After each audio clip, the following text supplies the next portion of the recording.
Ita for accusing my GF of cheating. I will try to make this brief, but I am emotional, so we will see how this goes. For the purpose of this post, I, F34, will be Ali, and my GF of 1 year, F34, will be Sunny. I wasn't looking for love when I met Sunny, and I half expected it to fizzle out when we first started dating. To be clear, she's just out of my league. She's bubbly, outgoing, sweet, and popular, and I WFH and have one true friend, Beverly, F35. We started talking about moving in together, and I was all on board. I currently live with Bev, but she is thinking about moving in with her BF when our lease is up in November anyway. So the plan was for Sunny to move in with me after. Recently, it's been a lot. My dad was diagnosed with cancer in January, and then mom called to tell me that my grandfather passed suddenly of a heart attack in February. Then in March, my sister was in a horrible car accident. Things finally started to be somewhat calm since April, but then Sunny went from very supportive and super sweet to quieter, and she put a screen lock on her phone. And in the past month, she stopped leaving her laptop logged in, her tablet now has a password, and she's been taking longer phone calls in her car or going out with friends longer. She's also just not been that affectionate. She's been intense, asking me 1,000 questions. Like just recently, she's been weirdly asking me if I haven't introduced her to all my friends, and if there are friends she might not know about. I went out with friends one night, and when I got home, she asked me with who, and then didn't know the names, and asked why I never introduced her. I tend to be laid back, and I don't generally need to know where she is or who she is with all the time, and she used to be the same. But this behavior made me wonder what might be going on. Then this past week, I noticed she and one of my friends, Jason, M40, had been hanging out more. His name would pop up on her notifications while we are together, and she would turn the phone over or leave the room with her phone. Last night, we were drinking and watching Netflix, and she went to the bathroom and put her phone down, but didn't lock it. I saw Jason's name pop up, and I opened the messages. A lot of the conversations were deleted, but he had messaged her, "Hey, Ali is acting weird. Does she know?" My heart sank. I just tried to focus on staying calm, knowing we both were drunk by this point. When she came back, she saw me with her phone and asked, "What are you doing?" All alarmed. I handed the phone to her and asked if there was something she wanted to tell me, and she just stared at me. So I made a bluff and said, "Hey, I know about you and Jason, so you want to tell me?" She sat down and just asked if I went through her phone. I asked her why it would bother her if she has nothing to hide. She asked me if I asked Jason, and I just asked if they are having some sort of affair. She got really still and just quietly asked if that. The text essentially outlined what I said in my first post, that her behavior is not exactly above board, and the secretive nature of it lends to my questions. Specifically, Jason's text that I saw and the deleted conversations. I said that if she's with Jason, then be with him, but don't jerk me around. It's cruel and manipulative. Two things I would never expect her to be. I said I was well on my way to thinking I loved her, and this has broke through in my heart, and the fact that she was not there when I woke up spoke volumes. I expect an explanation by EOD, or I will simply put the few items over my place and within a box at the front door for her to pick up and take to Jason's. I then texted Jason, and I admit this was not the plan. I was emotional and frustrated because Sunny saw my message, and I could see her typing but then stopping and typing and stopping, and I was just wanting her to either explain herself or confess. So I texted Jason a similar message, explaining that I thought our friendship would be stronger than this, and just because my GF is bi, he had to take advantage. It wasn't fair of him, as he knows my history with being cheated on, and he knows how deeply it hurt me. I expected more from him, and I intend to not sugarcoat it when our friends ask what happened to us. Well, Jason actually responded with suggesting we have brunch today. I woke up anxious about it. I would prefer her just confess over text, but now I have to deal with face-to-face. But I want to know what the fuck they were thinking and why. So here I am a full 30 minutes early, sitting in my car waiting for the shop to open.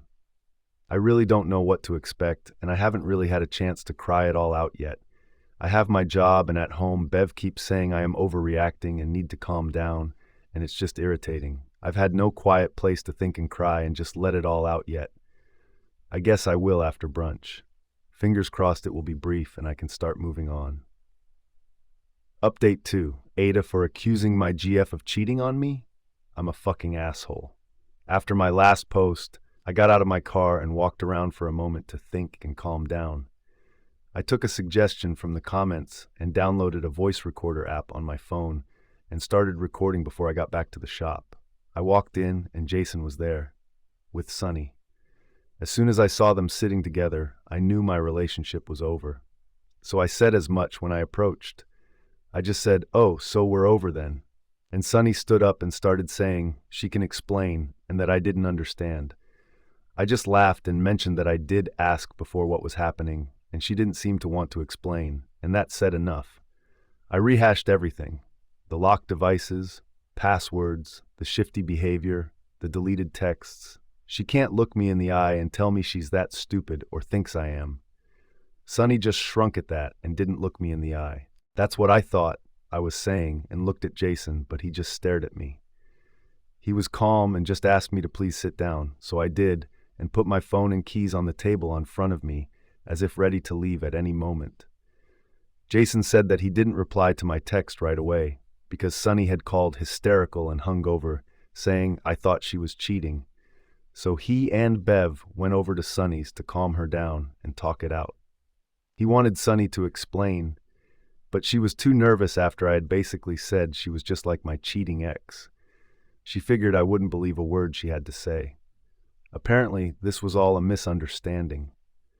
I've had such a shit year that Sunny went to Jason, Bev, and a few other friends with the idea of making a huge deal of my 35th birthday in August.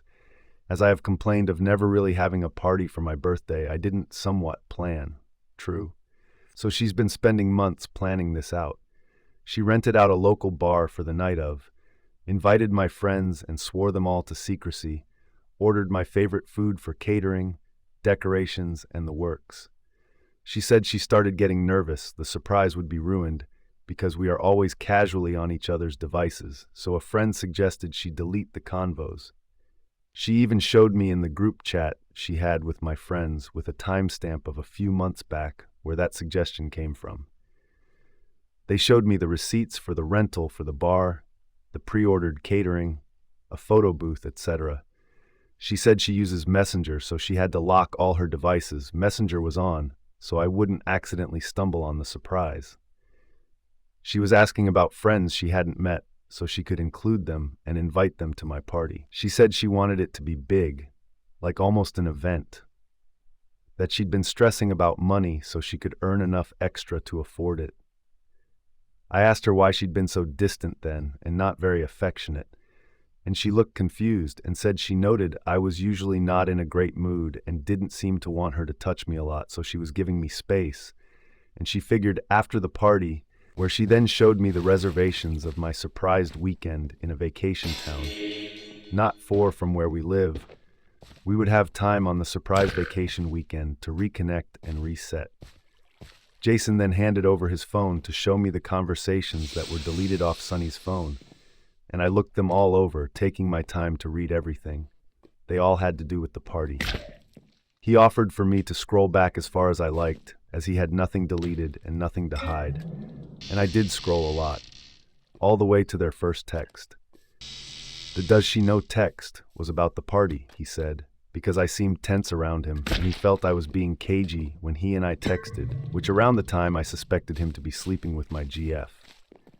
At this point, I could see Sunny was holding back tears, and she handed me her phone and again offered for me to look through every app if I wanted, but I said no. I didn't really know what to say from there, because I frankly figured they were both there to confess to the affair. I rolled over everything in my head and just sat there silent. After a short while, when our food arrived, Jason asked if I had any questions, and I said no. He asked me if I still thought there was an affair, and I shook my head. My whole face felt hot, and I just wanted to leave. He then asked me that since the cat was out of the bag about the party, if I wanted to be involved in the rest of the last-minute planning, and I said no. Sunny started apologizing, saying she never thought I would think she was cheating. that she froze when I accused her because she was drunk and shocked. It had hurt her deeply that I really believed that, and she didn't know how to maintain secrecy at the party and keep me from breaking up with her, thinking she was shagging my friend. She said that she had never planned a surprise before and didn't want to ruin it. She asked me what I wanted to do or where we stood now, and I just stared at them, frozen. I just shrugged and didn't really look them in the eye, and we ate in relative silence. I paid our whole tab and left quickly while Sunny was in the bathroom. Jason asked if I wanted to wait until Sunny got back, but I didn't even answer and just rushed to my car and cried. I know I'm a coward and an ass.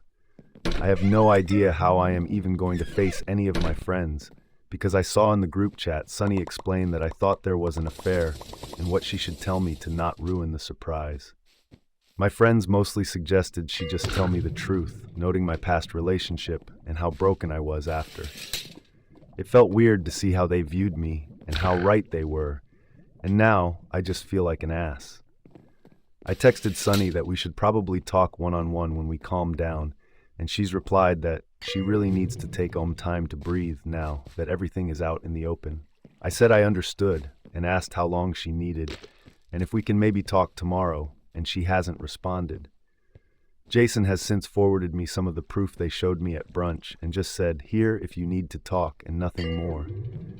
I know I need to apologize, but I don't even know where to begin. I don't even know how to fix this now, or how to make it up to Sunny or Jason.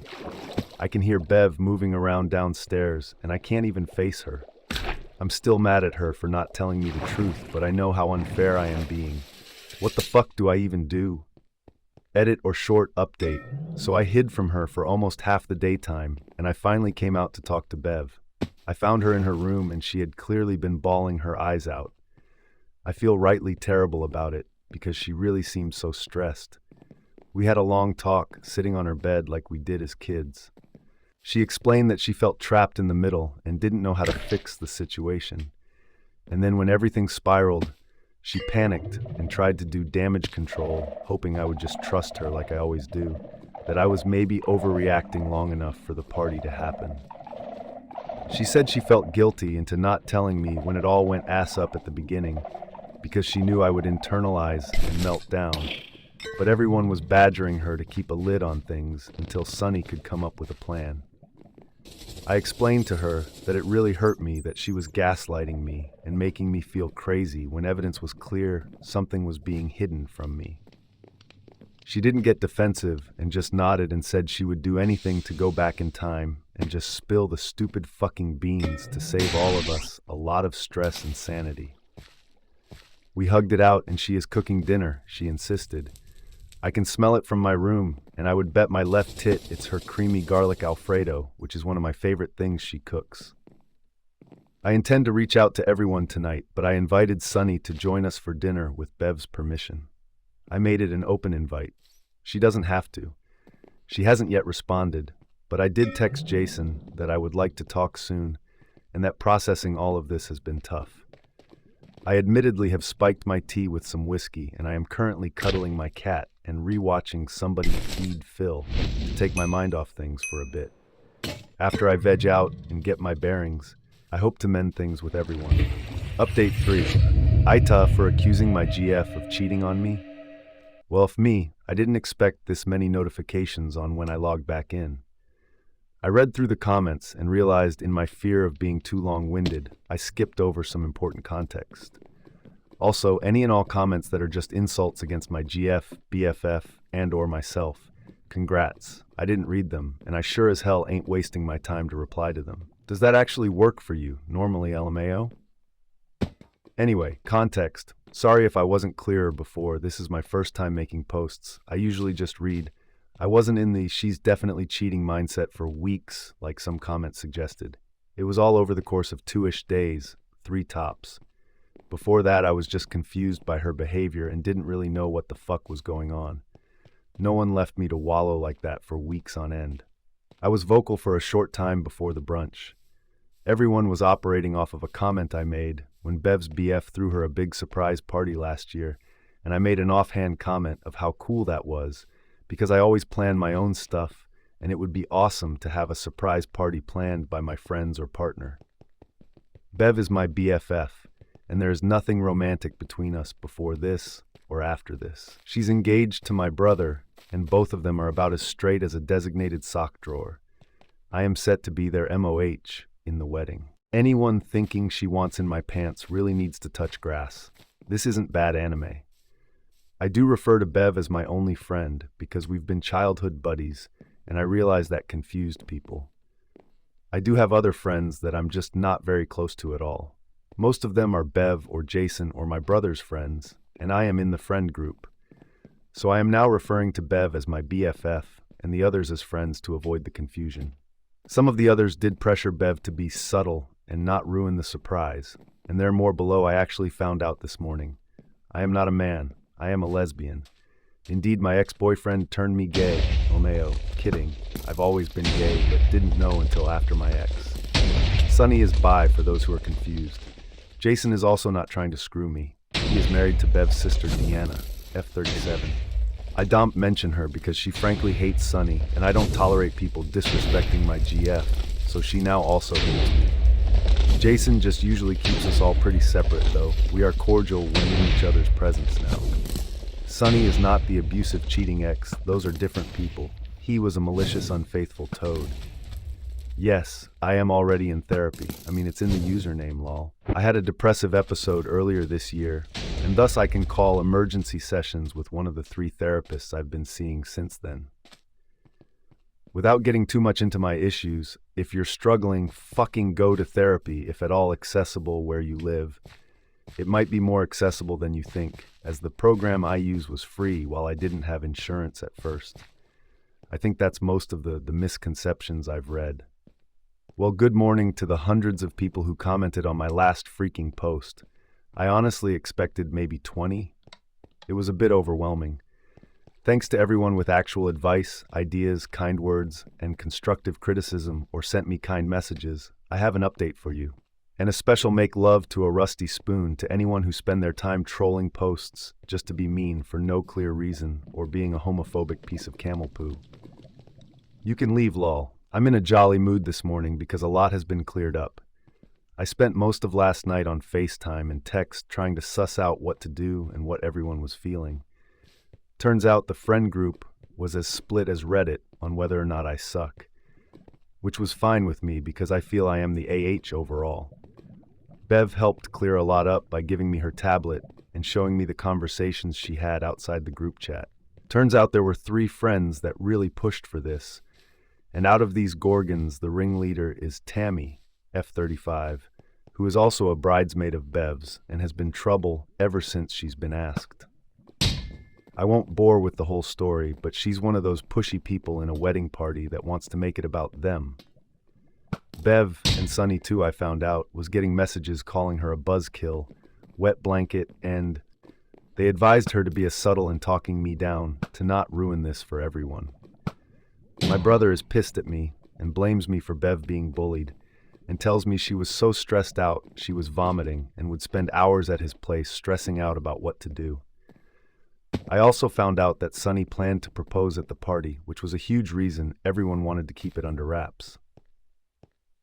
A few friends, including Jason and Bev, were wanting to simply be unspecific but say there is a surprise, and they can't tell me what it is yet.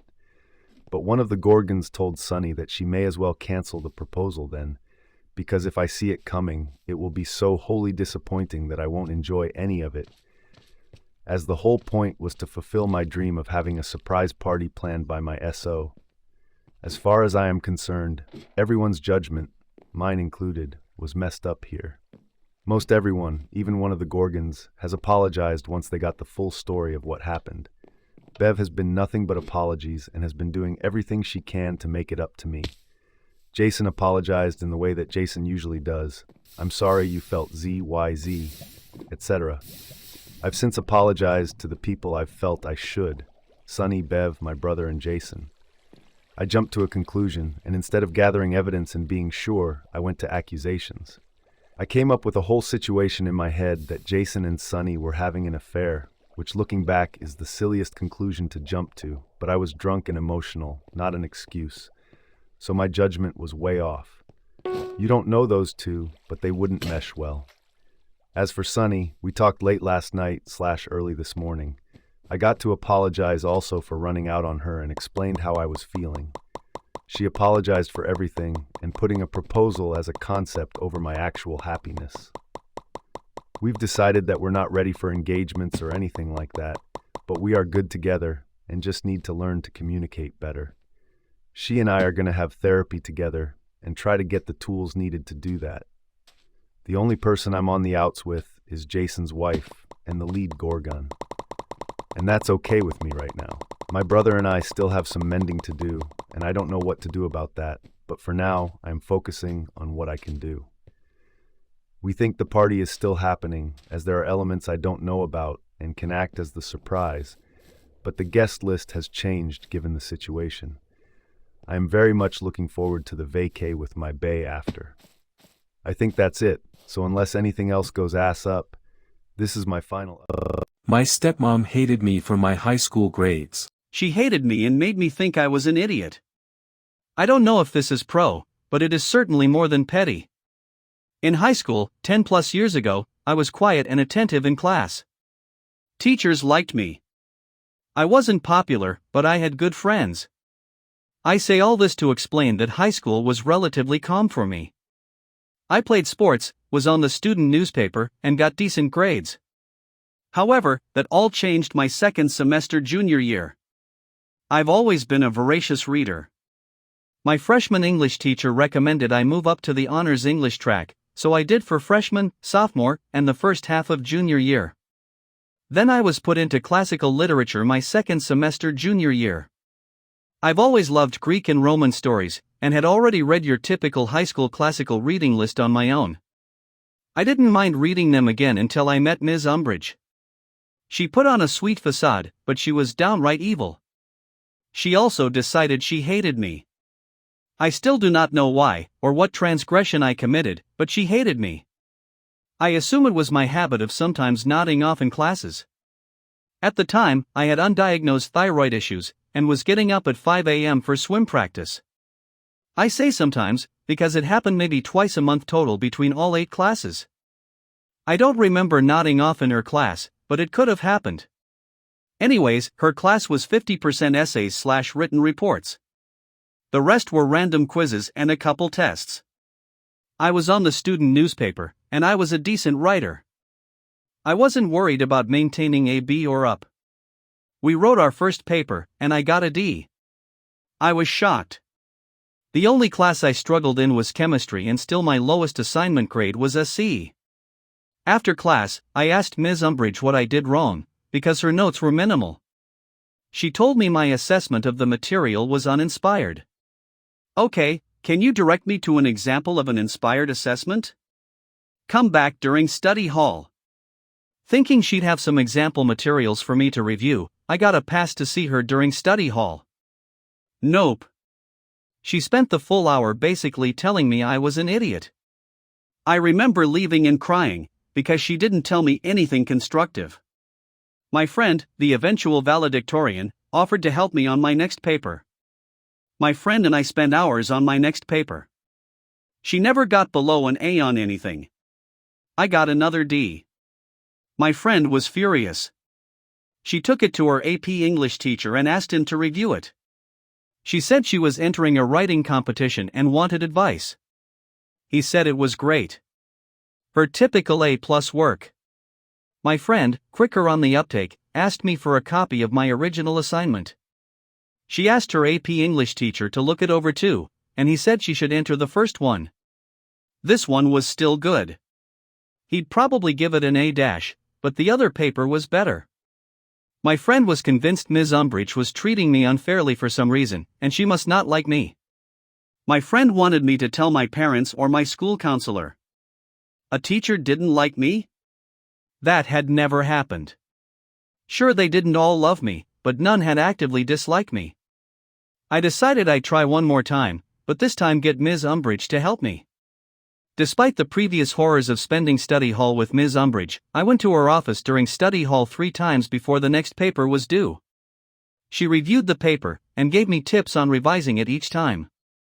She did this in red pen. I took notes. By the time the next paper was due, I had 3 revised versions with her notes in red ink on each one. I got a D+. She smirked and congratulated me on my improvement. Bitch. I was done. My friend was right. This bitch had it out for me and was giving me shit grades on purpose. I'm a laid-back person, but I was pissed. Never before been this pissed. I took my paper to my newspaper teacher. Sure, he didn't teach English, but our student paper constantly won awards because of his work. I told him I was having trouble in English, and could he please look over my paper and give me advice. He was a little confused as to why I didn't ask my English teacher, but he did it. He also told me it was great, but gave me a few minor changes to make. I asked him if he thought it was A, B, or better. He said he'd give it an A, not 100%, but a solid A. I went to my friend, and we brainstormed. I couldn't request a drop/add. This wasn't college. You just don't switch classes at my high school, unless the teacher recommends an honor placement. That's not true, said my friend. The football and basketball guys get moved to easier classes all the time to keep their grades up, so they are eligible for games. The athletics director was a friend of my dad, so I requested a meeting with him and my swim coach after school one day. I told them I was in danger of losing my eligibility to swim, because I was pulling a D in a class. I wanted to move classes, but I knew I'd need approval from administration, which I wouldn't get without a good reason. They asked if I had requested help. I explained I had asked for help from multiple people, but my grade wasn't improving. I didn't know what to do. They asked to see my papers. I sat while they read them. They both looked at me confused. Neither of them could understand how those papers were worth only a D. The student VP was brought in. He asked who helped me. I explained my friend, he knew who she was, again future valedictorian, and she had even asked her AP English teacher to look it over for advice. I had also asked my newspaper teacher to help me. Student VP asked if I had ever actually asked my teacher for help. I smiled and handed him the 3 revised versions of paper number 3 with Ms. Umbridge's red ink all over them. He frowned. AP English teacher and my newspaper teacher were pulled into the meeting. They were each asked to grade the papers. All 3 papers got an A or better. While this was going on, my dad was called in by the athletics director. My dad was pissed. He demanded I be moved to another class, and that Ms. Umbridge be put under review.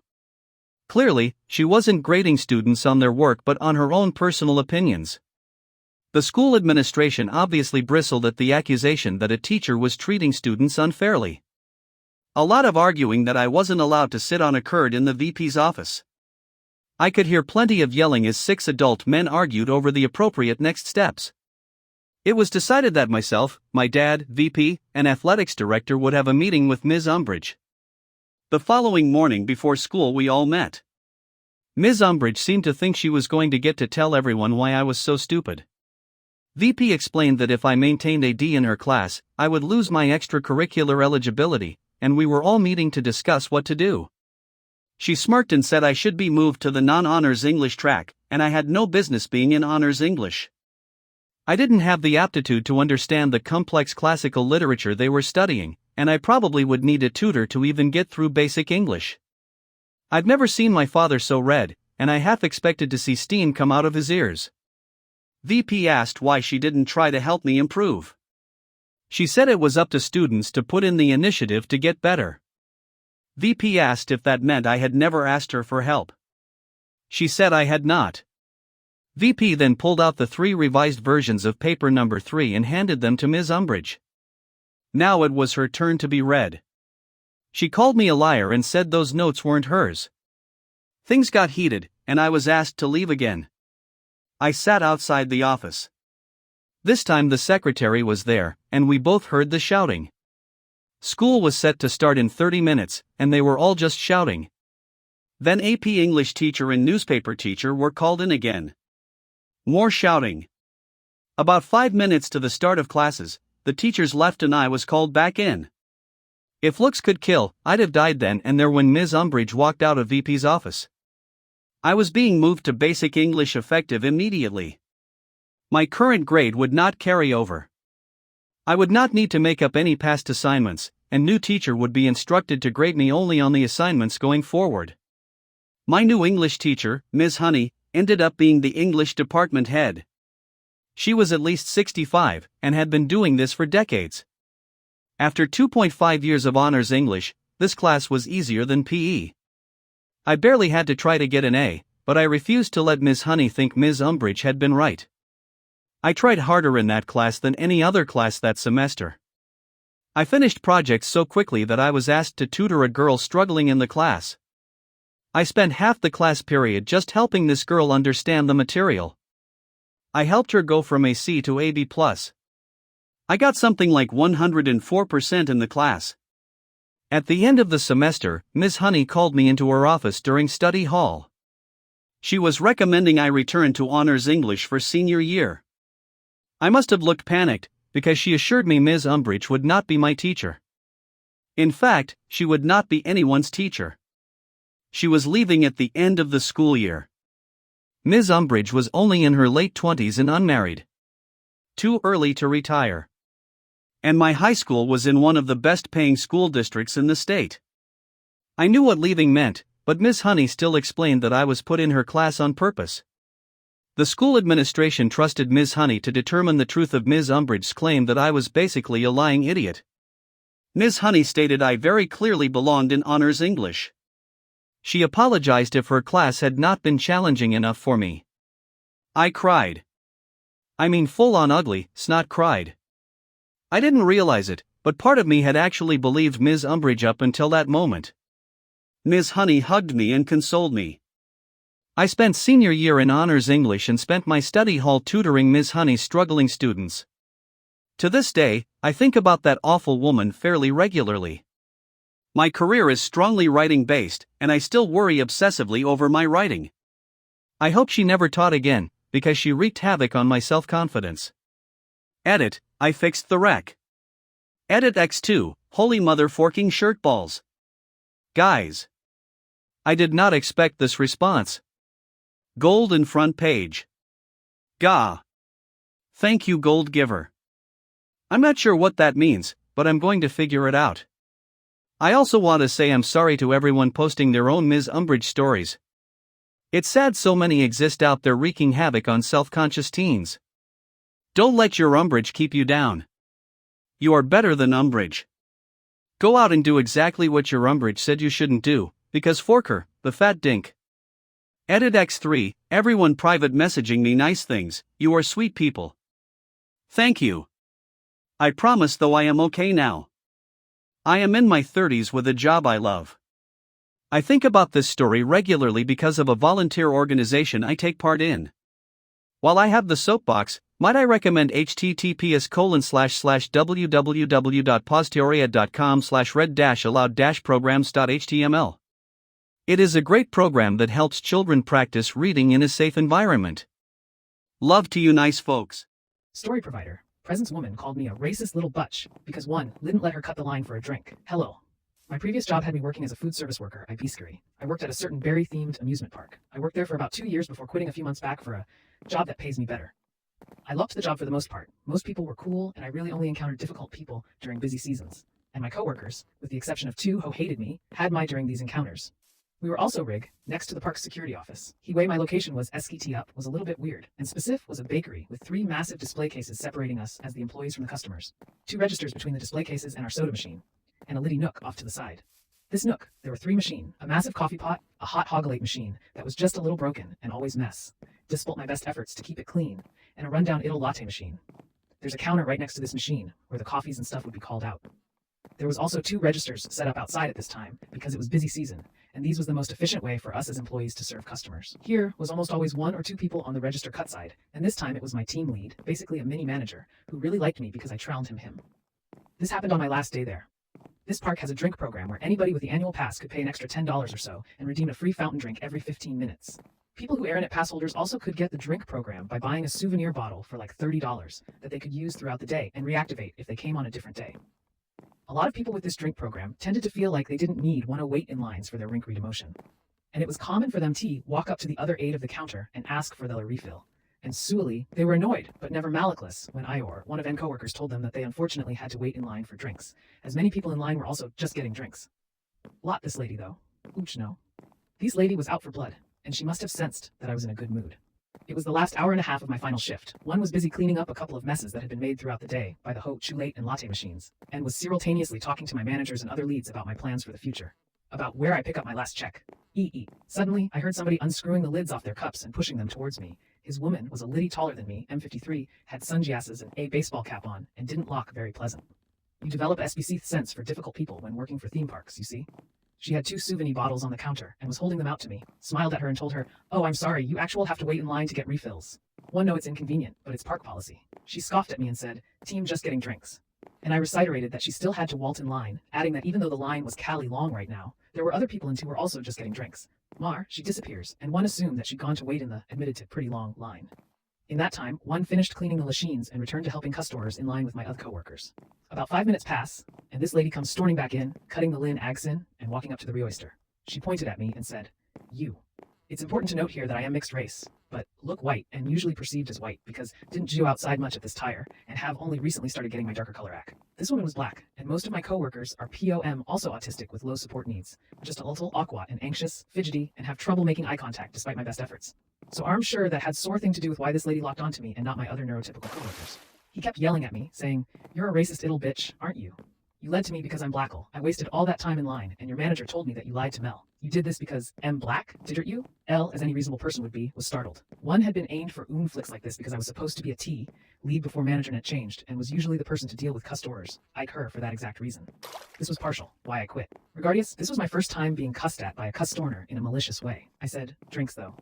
No, she basically threw her cups at me and said, "One want ook and Diet Coke." I gave her those and handed her back the cups one by name, telling her which was which. She promptly scoffed and said, "You didn't put them in the right cups. Have you, stupid?" And she pushed the cups back at me. Had enough at that point and asked one of my friends to take over for me as I went to go talk to my lead outside. I went out there and told him about the lady, and he informed me that he did not, in fact, tell her to cut the line. He saw that he scanned her drink pass and toiled her to just wait for one of us behind the counter to help her, and we'd get to her as soon as possible, told him about her insults to me. And just like that, boom, she appeared behind me. Bill's woman had followed me out aid and started berating me in front of my lead and hundreds of customers. One Agson calling me a racist little bitch, and saying this I hated black people, that I was a lazy piece of shit, that I didn't know how to do my job, and that I had no right to be standing there and doing all when the line was out. The duly Les stood up for me and would finally just fold het, "It's my Lesta. You can't talk to me that way," and walked away. She didn't follow me again, and even though I had kept the interaction, it hit me at once, the Bescary's storage room. My coworkers now friends were understanding and let me take my time, and thankfully, this woman did not ruin my day. I don't miss that, Joe. Seriously, man, if you're gonna go to their park, please be nick to the workers. I can tell you from experience that most parks are single-handedly run by teenagers, and unless it's a big park like thingy I currently work at, management is in their early to mid-20s, and corporate doesn't care about us. Be nice, please.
My wife wants to open our relationship. My wife, 37F, and I, 39M, entered into an open marriage at her request. Now she wants to close it up again. My wife and I have been married for 15 years. We have 2 children, a 14-year-old girl and a 12-year-old boy. About a year and a half ago, my wife came to me asking for an open marriage. She said she was bored with just us and wanted to experience more. I was very against this, as I am a strong believer that marriage is between two people. At the same time, when we got married I'd had 5 sexual partners and my wife had only been with me. She made it clear that either we opened things up or she was prepared to file for divorce. Neither of us wanted that, so I agreed under certain conditions. Nobody brought back to the house, we don't talk about partners, the kids don't know, family doesn't know, all partners are tested ahead of time, nobody that we both know, etc. I had a strong suspicion that my wife had someone in mind, and this was confirmed when 24 hours after we agreed, she went out and didn't return until 4 a.m. It was difficult for me to accept, and I was really not okay with it, but I wanted to save my marriage. Last May I met Amber. Our daughters are in marching band together. Amber is divorced and has no interest in getting married again. Like everyone else in the world she does have needs. So 5 months after opening up the marriage, I began sleeping with Amber. At first it felt like cheating, but honestly it's nice to have something no strings where neither of us wants it to proceed forward. Over time I became comfortable with the idea that my wife and I would be able to get our needs met both inside and outside of our marriage. It actually made our sex life a lot more passionate, and we were much happier. My wife and her side guy, who I never met, stopped seeing each other in April amid coronavirus. From what I gather, while he's in an open marriage, his wife is not aware, and it was too hard to get away. In May we helped organize a Zoom concert for the band Kids, which turned out great, though my wife met Amber for the first time. Well, I guess Amber has been open with a few of the moms because it got back to my wife that Amber was my outside partner, see update. My wife informed me that as we both know Amber, I needed to end things with her. I refused, citing the fact that neither of us knew her ahead of time, and the meeting did not violate the rules we established. Throughout the past month she's numerous times told me that she's uncomfortable with me continuing to sleep with Amber and I need to conclude the arrangement. Note that she was fine for a year where she was with her partner. This weekend she came to me and stated that she'd like to close our marriage again. I told her I was open to that as long as we agreed that it would remain closed moving forward. She agreed that's what she wants as well, that she doesn't need to have any more partners, that she's happy with just me. I told her that we could agree to close the marriage on 2 conditions. The first I laid out above.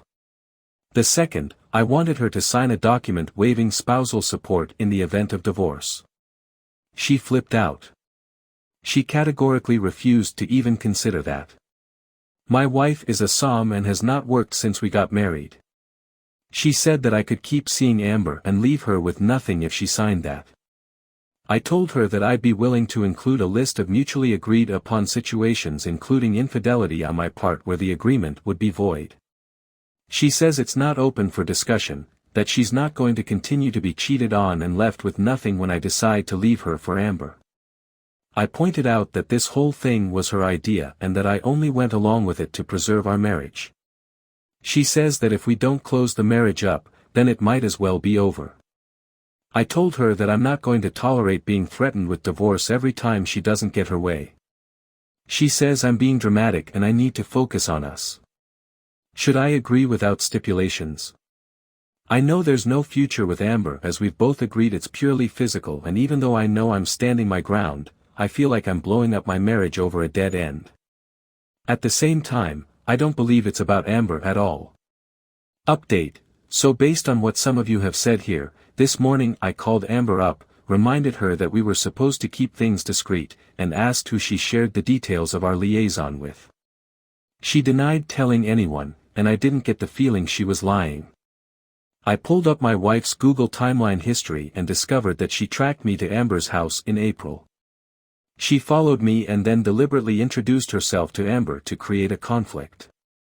Here I was thinking she actually wanted to get involved in band parents, but no, she just wanted to try to end things with my outside partner. I don't even know what to do at this point.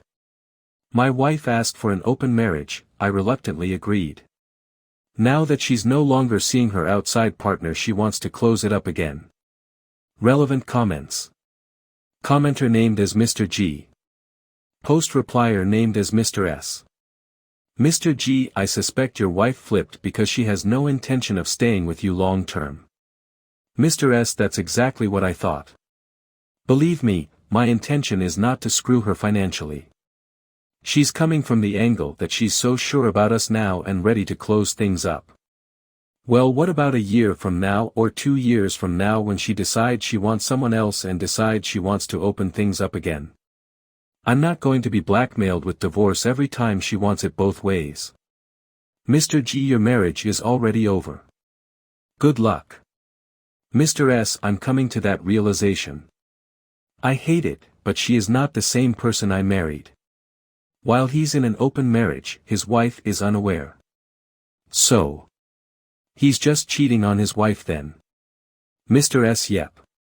Apparently my wife thought it was open, he told her it was, and he was just screwing around on his wife without her knowledge. Mr. S, on if his wife still wanted to close the marriage or not. And if the divorce will still take place ***. Mr. S, I first asked if she was willing to agree that once it was closed it would remain closed.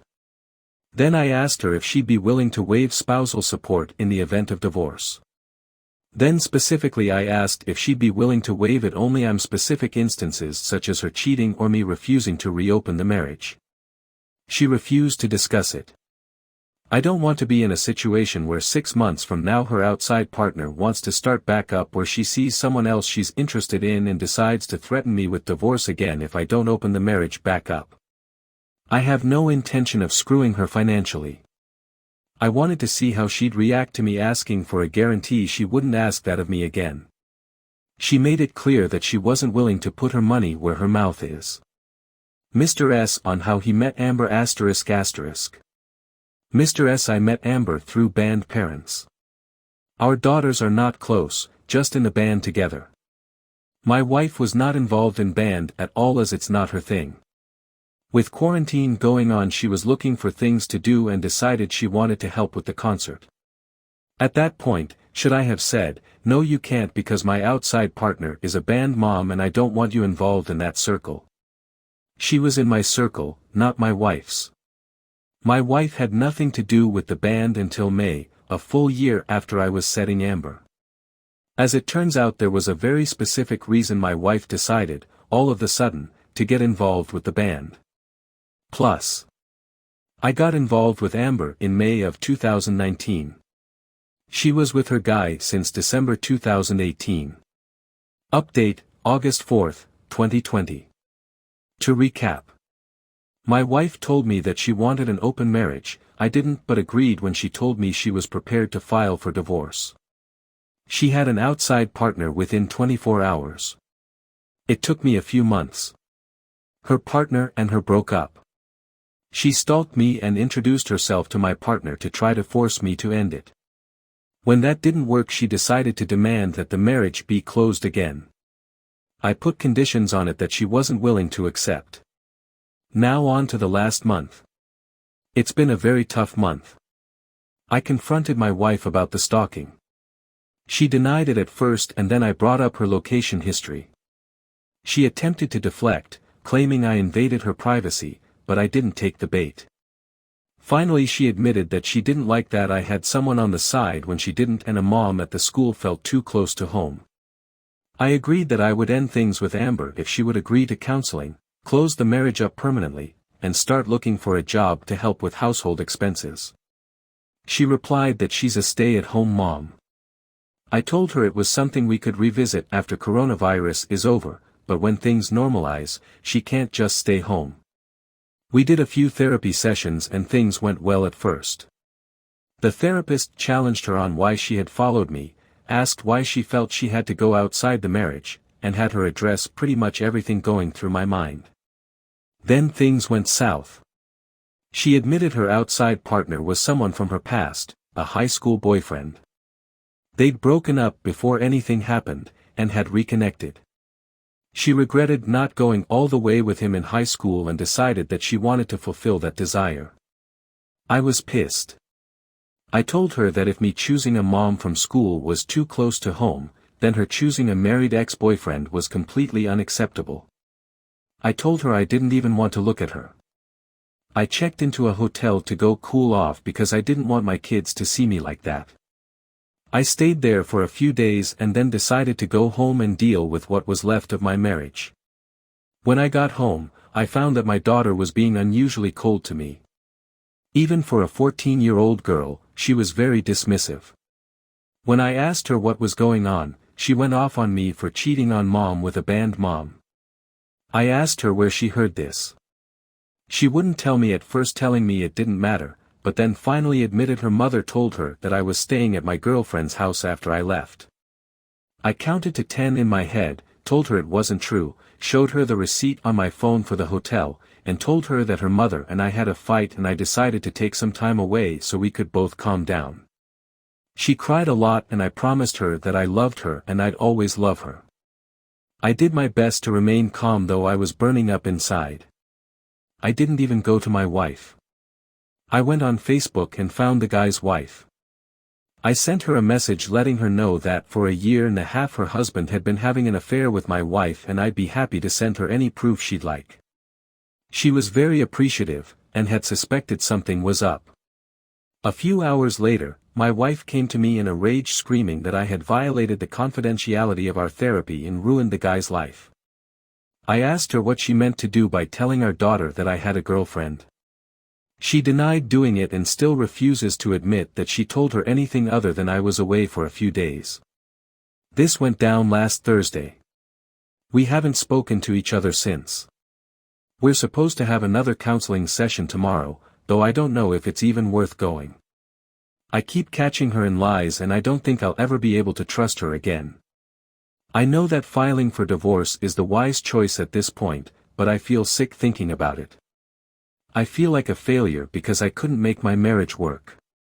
I know that's where it's going to end up, I just feel like I'm going to throw up every time I try to call an attorney. Comments.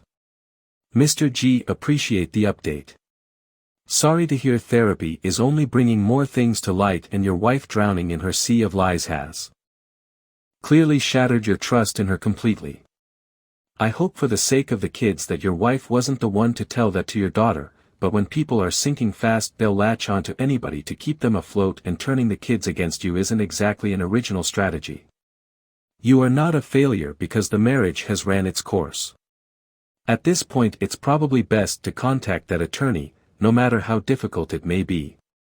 Do it for you. Do it for your kids.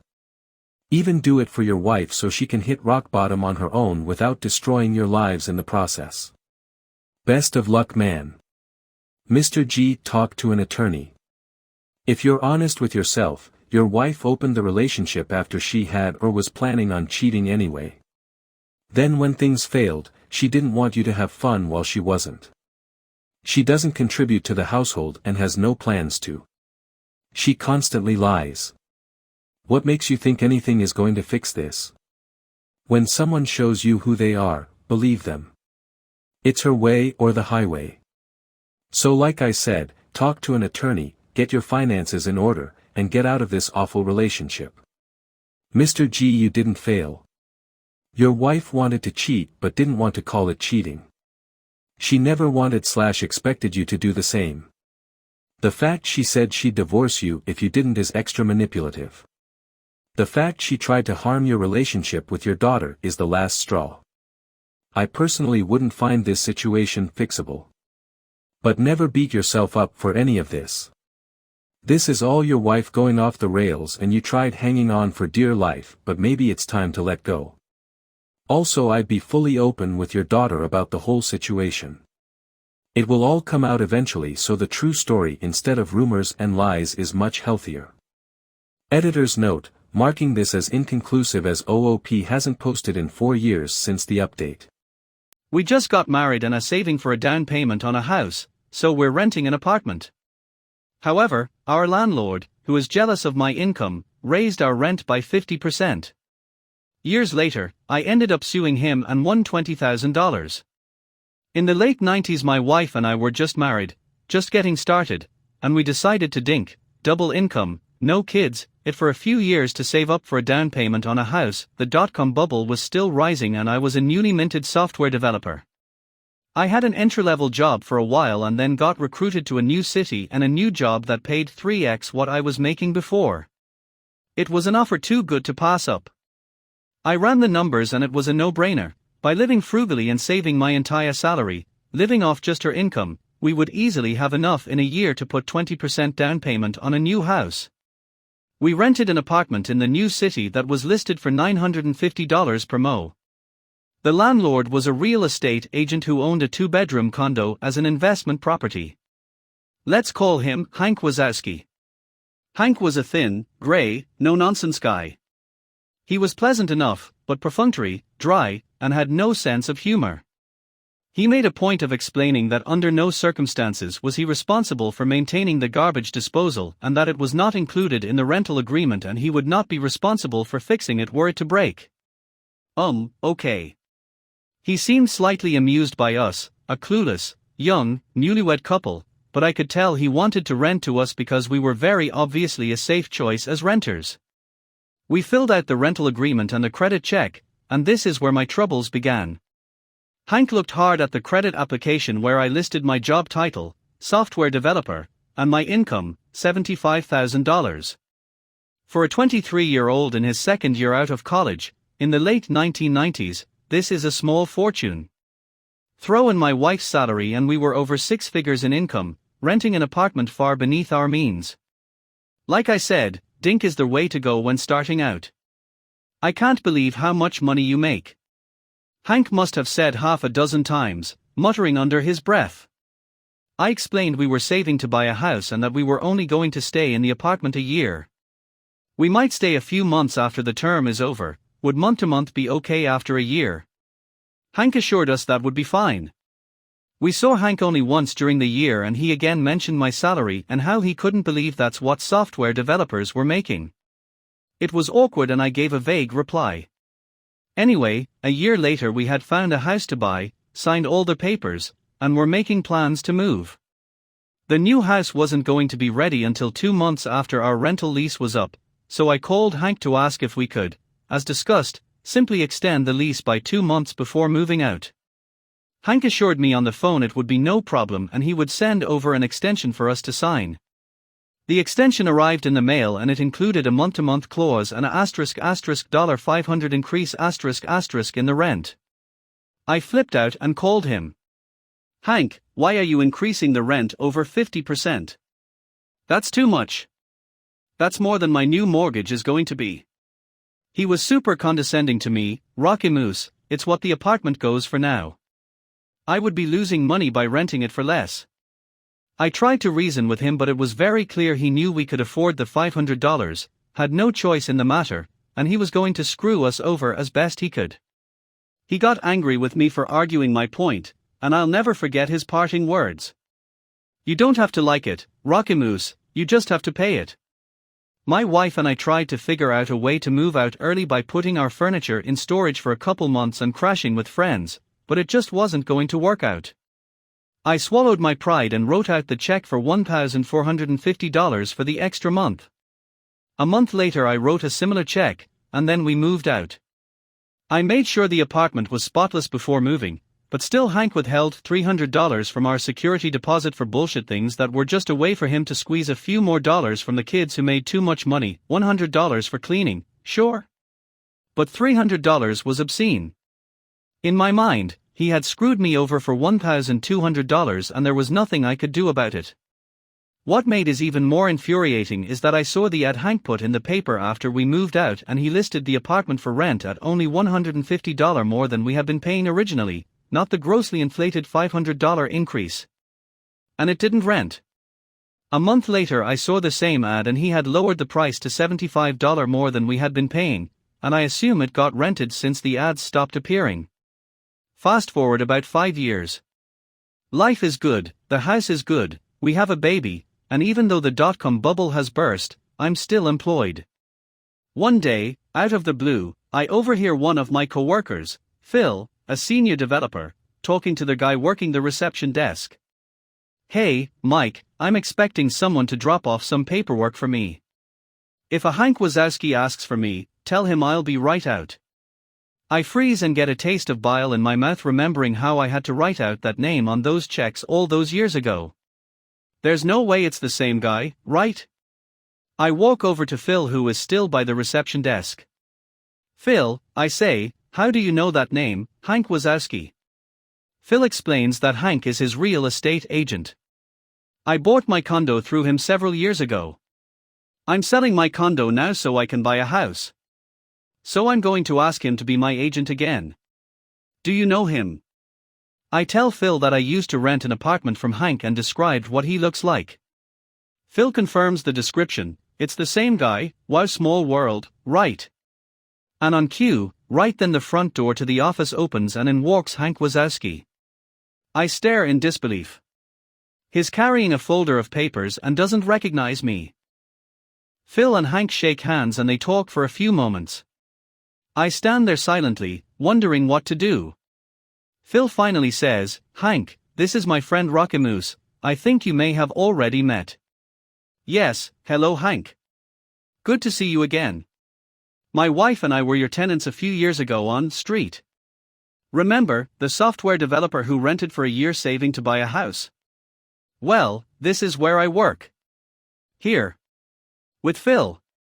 Hank's eyes indicate he now remembers me, and is starting to put it all together. We shake hands and he says yes, of course he remembers and asks how we are doing. Oh, we're just fine, thanks for asking. Phil says that you're his real estate agent. Small world, isn't it? Hanks nods pleasantly. He still doesn't remember the details of our last conversation. I do some quick math in my head. This is the early, mid-2000s, the real estate market is very strong and easy money for any agent. The crash of 2008 is still a few years in the future.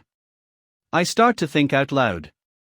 Selling the condo for around $150,000 to $200,000, and you're looking at houses in the $500,000 range, so that's $650,000 to $700,000 in total transactions. An agent getting 3% on the sale on the purchase is getting around $20,000 for his trouble. That's a good commission for the agent, isn't it? Hank's eyes flash and I can tell he remembers everything about me now. Phil is surprised at my passive-aggressive tone. I am enjoying the uncomfortable silence. Hank deflects my question, saying it's complicated, and tells Phil to send back the papers as soon as possible. He shakes hands with Phil, looks at me, nods, and goes to leave. It was really good to see you again, Hank. I call behind him. He exits the building. As the door is still shutting, I say a bit too loudly, so that Hank can hear, Phil, don't sign anything just yet, I have a story to tell you. Phil looks at me and says, Rocky, what the hell was that all about? He looks pissed and confused at my behavior. I tell Phil the whole story, the rent, the $500 increase, the security deposit, you don't have to like it, you just have to pay it, everything.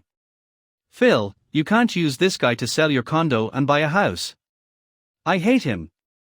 He's evil. I'll help you find another real estate agent, just use anyone but Hank. So the great thing about Phil is that, well, he's a great guy.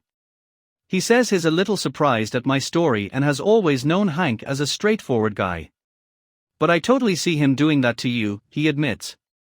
There's no way I could use him now. What a dick. Then Phil's eyes lit up a bit. What do you want me to say when I fire him? I have special feelings for Phil now. We came up with a plan and I made sure there were some key phrases in Phil's repertoire. We planned it all out together in advance. My only regret is that I didn't get to see Hank's reaction in person a day later when Phil made the following phone call while I stood behind him listening. Hi, Hank. It's Phil calling. Yeah, about that. I've decided to get some other quotes from other agents. I'm not going to sign up with you. Pause. No, you shouldn't give a discount. You'd be losing money if you did that. Pause. No, this is just a decision I've made. No, it has nothing to do with Rockymoose. Pause. Well, you don't have to like it Hank. You just have to accept it. Goodbye.